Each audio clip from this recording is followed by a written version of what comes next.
നമുക്കിന്ന് ഒരു ബോഡിയും 4 ബോഡി പാർട്ടുമാണ് കിട്ടിയിട്ടുള്ളത്. 3 ബോഡി പാർട്ടും നിലമ്പൂരിൽ നിന്ന്, 1 ബോഡി പാർട്ട് വയനാട്ടിൽ നിന്ന്. ഈ വിധത്തിലാണ് നമുക്ക് ഇന്നത്തെ റിക്കവറി സംബന്ധിച്ചിട്ടുള്ള നമ്മുടെ മുമ്പിലുള്ള ധാരണ. ഇപ്പോൾ ചൂരൽമലയിൽ 16 ക്യാമ്പുകളിലായി 662 കുടുംബങ്ങൾ. ഇന്നലെ പറഞ്ഞതുപോലെ ചെറിയ വ്യത്യാസം നമ്പറുകളിലുണ്ട്. ഇന്ന് ക്യാമ്പിലുള്ളത് 4 ഗർഭിണികളായ സ്ത്രീകളും 535 കുട്ടികളും ഉൾപ്പെടെ 2199 പേരായി അത് മാറിയിട്ടുണ്ട്. ഇന്ന് അതുപോലെ തന്നെയുള്ള ഒരു പ്രധാനപ്പെട്ട കാര്യം, നേരത്തെ സൺറൈസ് വാലിയുടെ പ്രദേശത്ത് കഡാവർ ഡോഗ്സിന്റെ സഹായത്തോടു കൂടിയിട്ടുള്ള ഇന്നത്തെ പരിശോധനയുടെ ഭാഗമായി നേരത്തെ പറഞ്ഞ ബോഡി പാർട്ടിൽ 1 ബോഡി പാർട്ട് കണ്ടെത്തിയത് ആ മേഖലയിൽ നിന്നാണ്. ബോഡി പാർട്ടും കുറച്ച് മുടിയുടെ ഭാഗങ്ങളും ചെറുതായി മാംസകഷ്ണങ്ങളും ഉൾപ്പെടെ ലഭ്യമായി എന്നാണ് ഇപ്പോൾ അറിയാൻ കഴിഞ്ഞത്. അതുകൊണ്ട് ഹെലികോപ്റ്ററിൽ കഡാവർ ഡോഗ്സിന്റെ സാന്നിധ്യത്തിനും സഹായത്തിനുമുള്ള തെരച്ചിൽ നാളെയും തുടരണം എന്നാണ് നമ്മൾ ഇപ്പോൾ തീരുമാനിച്ചിട്ടുള്ളത്. അതോടുകൂടി ആ മേഖലയിലെ പരിശോധനയിൽ നല്ല ഒരു പുരോഗതി ഉണ്ടാകും. മരണപ്പെട്ട കേസുകൾ 225ഉം ബോഡി പാർട്ടുകൾ 192ഉം. ആ വിധത്തിലാണ് നമുക്ക് ഇപ്പോൾ ലഭ്യമായിട്ടുള്ള വിവരം. അതിൽ 178 ബോഡിയും 2 ബോഡി പാർട്ടും ഇതിനകം ബന്ധപ്പെട്ടവർക്ക് കൈമാറിക്കഴിഞ്ഞു. ബാക്കി ബറിയൽ നടത്തിയതിന്റെ ഒരു കണക്ക് 180 ബോഡി പാർട്ടും 46 ബോഡിയുമായി, അങ്ങനെ 226 കുഴികളിലായി നമ്മൾ ഇത് കണ്ടെത്താൻ കഴിഞ്ഞു എന്നുള്ളതാണ് അതിലെ ഒരു കൃത്യമായിട്ടുള്ളൊരു കണക്കായിട്ട് നമുക്കിപ്പോൾ പറയാൻ കഴിയുന്ന ഒരു കാര്യം.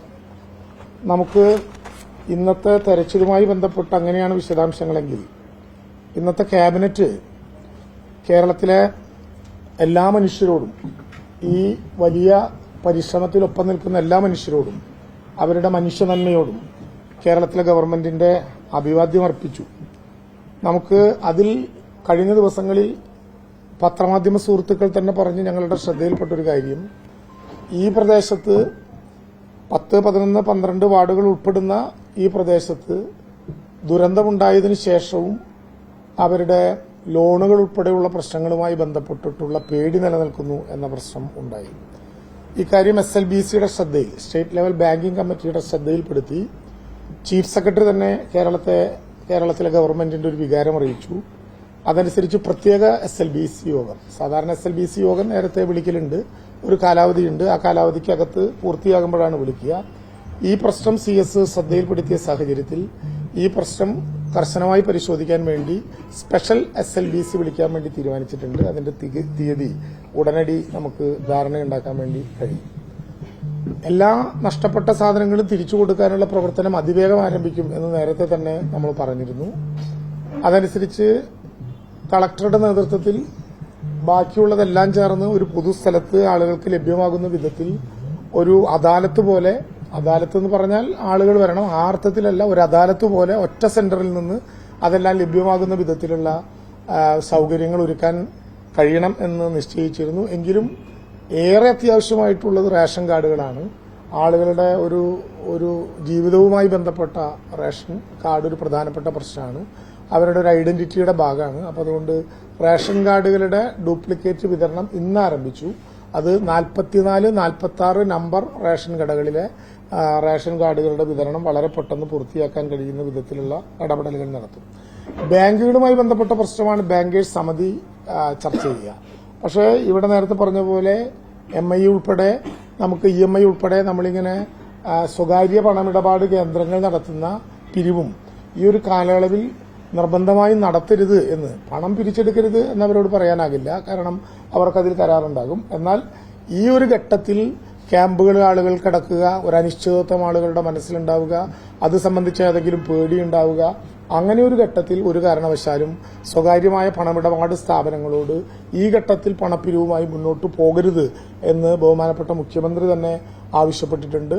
കേരളത്തിന്റെ ഒരു പൊതുവികാരമായി, ക്യാബിനറ്റിന്റെ ഒരു പൊതുവികാരമായി അത് അവതരിപ്പിക്കണം എന്ന് നിശ്ചയിക്കുകയും ചെയ്തിട്ടുണ്ട്.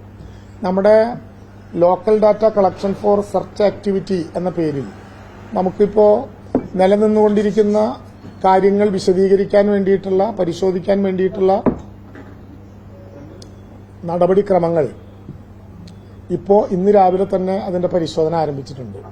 നമ്മുടെ ഫോഴ്സിൽ നേരത്തെ പരിശോധന നടത്തിയ അംഗങ്ങൾക്ക് പുറമെ പ്രാദേശികമായിട്ടുള്ള ജനപ്രതിനിധികൾ, ഇവിടെ നഷ്ടപ്പെട്ടു പോയ ആളുകളുടെ പ്രതിനിധികൾ, അവരെല്ലാം ചേർന്ന് സമഗ്രമായൊരു പരിശോധന 6 മേഖലകൾ കേന്ദ്രീകരിച്ച് തുടരുകയാണ്. ആ ടീം പൂർണ്ണമായി തിരിച്ചെത്തിയിട്ടില്ല. നാളത്തോടുകൂടി, ഇന്ന് ഏകദേശം കിട്ടും, നാളത്തോടുകൂടി അതിന്റെ പൂർണ്ണമായിട്ടുള്ള കണക്കും അതുമായി ബന്ധപ്പെട്ട അവരുടെ വിലയിരുത്തലും നമുക്ക് ലഭ്യമാകും എന്നാണ് നമ്മൾ പ്രതീക്ഷിക്കുന്നത്.